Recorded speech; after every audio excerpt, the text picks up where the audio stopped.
Hello folks, 4-minute guide on Clorinde, here we go. Let's begin with her rotation.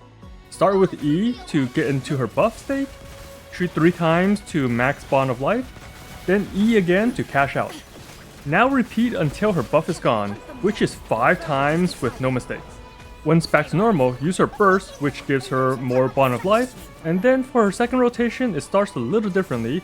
This time, use E to get into the buff, then E again since your Bond of Life is already maxed from the ult, then start shooting and doing the 3 shots E, 3 shots E. If you have a strong healer that can heal 30% of Clorinde's life, you can speed up your rotation to 2 shots then E, but that's really hard to maintain, so it's easier to just autopilot 3 shots. Now let's take a closer look at her actual kit. Her normal and charge attacks are very basic. They look nice, but we don't really use them for damage, so don't bother leveling them up. Her main damage comes from her elemental skill, which has a very long description.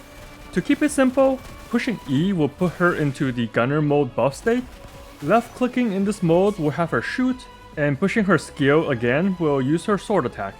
These are considered normal attacks for character buffs, but it scales off her elemental skill, so level that first. Every shot gives her 35% Bond of Life, and it maxes at 100%.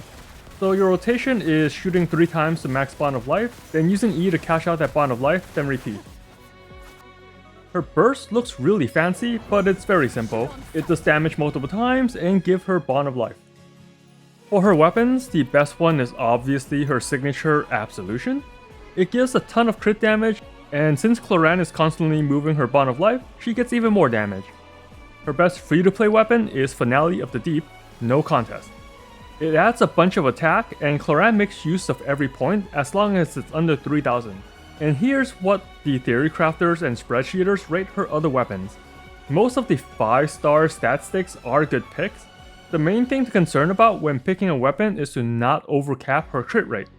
Just by leveling, she gets 24.2% crit rate, and then she gets another 20% from her Ascension passive, so that's 44% without any artifacts.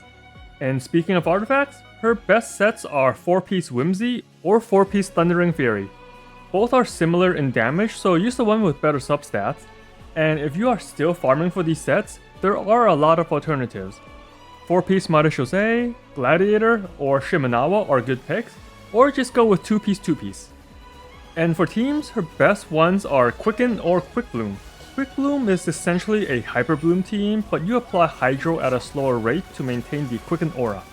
And since Clorinde is able to self-heal, you can play a Quicken team without a healer. Here are the usual healer DPS substitutes for your Quicken teams. But the catch is Clorinde's rotation is really tight to get all 5 buff sword lunges within that time window. Having Zhongli as your flex instead of an Anemo grouper will make it really comfy. Otherwise, you have a chance of getting knocked back during your DPS window and losing a bit of damage. And that about does it for a brief overview of Clorinde. Her rotation has high APM, but is still very easy to do. The plan is straightforward. Max Bond of Life, use E. Max Bond of Life, use E. And she does great damage, but it's not overpowered or anything. Thanks for dropping by and sticking around, and as always, have fun out there, traveler.